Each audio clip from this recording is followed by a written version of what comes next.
آج اہل تشیع میں سے بعض حضرات کہتے ہیں کہ یہ عبداللہ ابن سبا یہ تو افسانوی شخصیت، اس کی حقیقت کوئی تھی ہی نہیں، حالانکہ ان کی اپنی کتاب میں رجال کشی کے اندر اس کا ذکر موجود ہے، اور یہ بھی موجود ہے کہ حضرت علی رضی اللہ تعالیٰ عنہ نے اپنے عہد خلافت میں اسے زندہ جلوایا ہے۔ اس کی وجہ کیا تھی؟ یہ آیا مدینے کے اندر اسلام کا لبادہ اوڑھ کر اس نے چند عقیدوں کی اشاعت شروع کی۔ سب سے پہلے حضرت علی تو خدا ہیں، گاڈ انکارنیٹ، اوتار کا تصور، جیسے ہندوؤں میں ہے رام چندر جی خدا کا اوتار، اور عیسائیت میں بھی پہلے گاڈ انکارنیٹ کا تصور تھا کہ حضرت مسیح خدا کا اوتار ہے، انکارنیشن آف گاڈ۔ تو اس نے کہا کہ حضرت علی تو خدا کا اوتار ہے، خدا ہے۔ نمبر دو، اس نے کہا کہ ہر نبی کا ایک وصی ہوتا ہے جس کے حق میں وہ وصیت کرتا ہے، تو حضور صلی اللہ علیہ وسلم کے وصی حضرت علی ہیں، لہذا خلیفہ تو اول روز سے حضرت علی ہیں، حضرت ابو بکر، حضرت عمر، حضرت عثمان، یہ تو غاصب ہیں، اور حضرت عثمان کی خلافت تھی اس وقت خاص طور پر۔ پھر اس نے جو قبائلی عصبیت تھی اسے بھڑکایا۔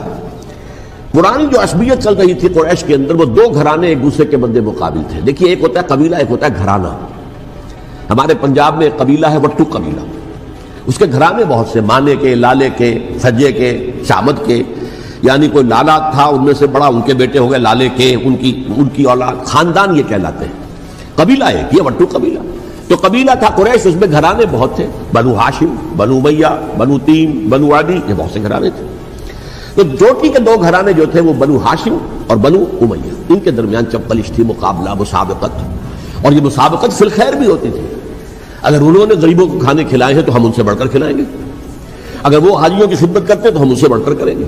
تو ان کے اندر یہ مسابقت خیر بھی تھی، لیکن چپلش تھی کہ کوئی ہم سے آگے نہ نکل جائے، وہ سمجھتا تھا وہ آگے نہ نکل جائے۔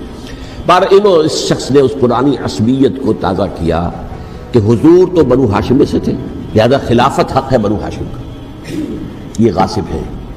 اس سے پہلے دو خلفاء جو تھے وہ نہ بنو ہاشم سے تھے نہ بنو امیہ سے تھے۔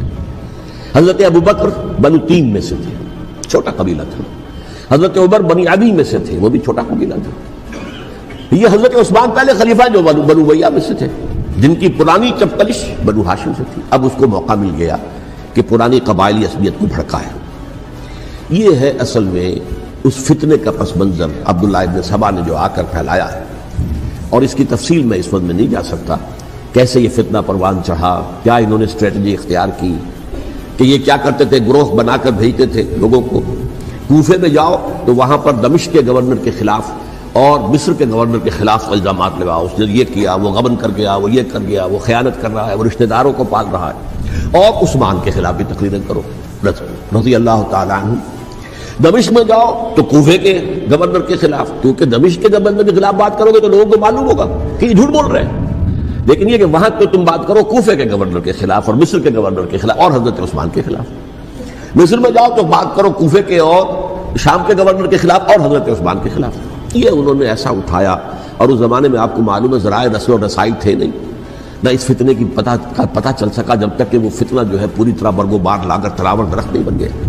اس کے نتیجے میں حضرت عثمان رضی اللہ تعالیٰ عنہ شہید ہوئے، اور خلیفہ پھر حضرت علی رضی اللہ تعالیٰ عنہ کو انہی سوائیوں نے، جنہوں نے گھیراؤ کیا تھا، جنہوں نے حضرت عثمان کو شہید کیا ہے، یہی حضرت علی رضی اللہ تعالیٰ عنہ کے ارد گرد ہو گئے۔ اور حضرت علی رضی اللہ تعالیٰ عنہ بھی نہیں چاہتے تھے خلافت کی بیعت لینا، لیکن آخر کیا کرتے؟ کیا وہ امت کو بغیر خلیفہ کے چھوڑ دیتے؟ حضرت زبیر سے کہا گیا، انہوں نے نہیں مانا، رد کر دی بات۔ حضرت طلحہ سے کہا گیا، انہوں نے نہیں مانا۔ حضرت علی سے کہا گیا، اب عشرہ مبشرہ میں سے یہی تو تھے نا، لہذا انہوں نے تسلیم کر لیا، خلافت ہو گئی۔ لیکن اس کے بعد جو خانہ جنگی ہوئی ہے، اس خانہ جنگی کے نتیجے میں نوٹ کر لیجئے کہ 1,00,000 کے قریب مسلمان ایک دوسرے کی تلواروں اور نیزوں اور برچھیوں اور تیروں سے ختم ہو گئے، ہلاک ہو گئے۔ یہ ہماری تاریخ کا تاریک ترین باب ہے۔ 5 سال، 4.5 سال حضرت علی کی خلافت کے، اور 6 مہینے حضرت حسن کی خلافت رضی اللہ تعالیٰ عنہ۔ اس سے کیا ہوا کہ ایک طرف تو اسلام کی جو توسیع ہو رہی تھی، تھمتا نہ تھا کسی سے سیل رواں ہمارا، وہ سیلاب رک گیا، انٹرنل سیبوٹاج ہو گئی نا، اب تو اندر ہی آپس ہی میں اگر دست و گریبان ہو گئے تو باہر اب کیا توسیع کرتے ہیں، وہ توسیع کا عمل رک گیا۔ اور یوں سمجھیے کہ جیسے ٹرک اگر کبھی چل رہا ہو، بھرا ہوا ہو، لوڈڈ، اور وہ چڑھائی چڑھ رہا ہو، تو اگر کہیں موشن ٹوٹ جائے، ٹرک کو رکنا پڑے، تو ڈرائیور کے جان پر بن جاتی، اس لیے کہ اس کو دوبارہ سٹارٹ کرنا، اور جبکہ وہ چڑھائی پر ہے، انکلائن پر ہے، آسان کام نہیں ہوتا، خطرہ ہوتا ہے وہ پیچھے جو ہے وہ نہ جائے۔ اور پہاڑی علاقوں میں آپ کو معلوم ہے ذرا پیچھے چلے جانے کا مطلب جو ہے بہت خطرناک جو ہے نتیجہ نکل سکتا ہے۔ بہرحال حضرت علی رضی اللہ تعالیٰ عنہ نے اپنے خلافت میں ایک کام یہ کیا، اب اس کی کیا مصلحتیں تھیں یہ تو انہی کے علم میں ہوگا، ہم قیاس کر سکتے ہیں اور میں اس تک میں نہیں جانا چاہتا۔ ابھی تک خلافت کا مرکز تھا مدینہ منورہ، حضرت ابوبکر، حضرت عمر، حضرت عثمان، وہی جہاں حضور صلی اللہ علیہ وسلم رہے تھے اور جہاں پر کہ حضور مدفون تھے، لیکن حضرت علی نے اپنا مرکز جو ہے وہ کوفہ بنا دیا۔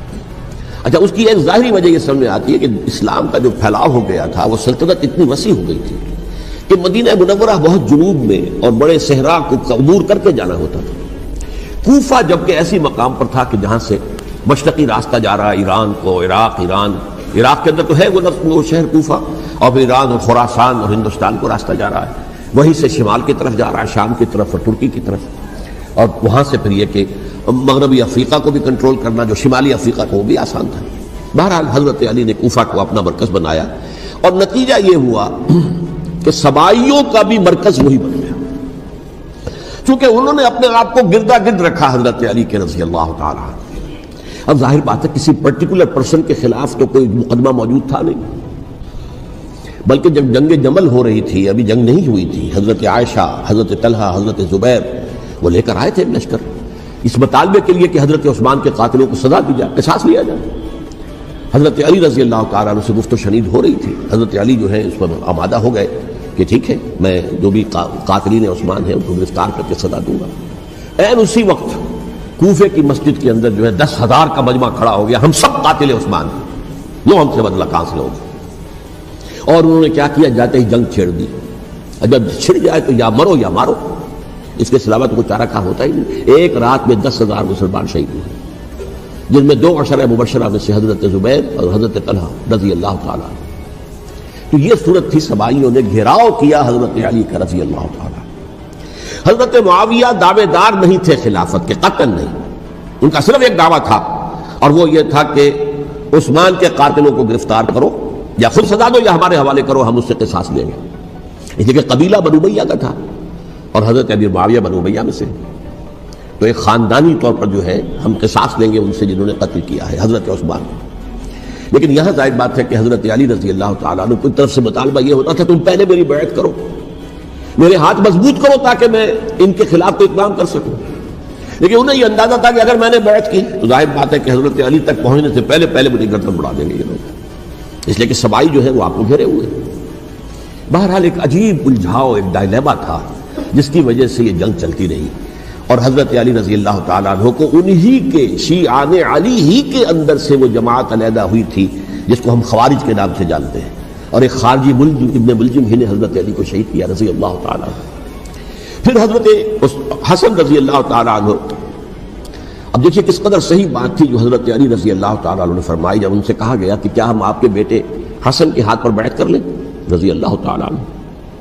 فرمایا نہ میں تمہیں اس کا حکم دیتا ہوں نہ میں اس سے روکتا ہوں، یہ تمہارا معاملہ ہے، امرہم شورا بینہم، تم اپنے باہمی مشورے سے جو فیصلہ کرو گے ٹھیک ہے، میں نہ حکم دیتا ہوں نہ روکتا ہوں۔ اس کا کیا مطلب ہے؟ باپ کے بعد بیٹے کی خلافت ہرگز حرام نہیں ہے، ورنہ کہتے کیسے ہو سکتا میرا بیٹا؟ نہیں، یہ نہیں کہا۔ حضرت عمر سے بھی کہا گیا تھا کہ اپنے بیٹے کو نامزد کر دیں، عبداللہ ابن عمر کو، تو انہوں نے جواب میں کیا کہا؟ اسے تو طلاق دینی بھی نہیں آتی۔ انہوں نے اپنی کسی زوجہ کو طلاق دی تھی، اور اس میں جو صحیح ترین طریقہ ہے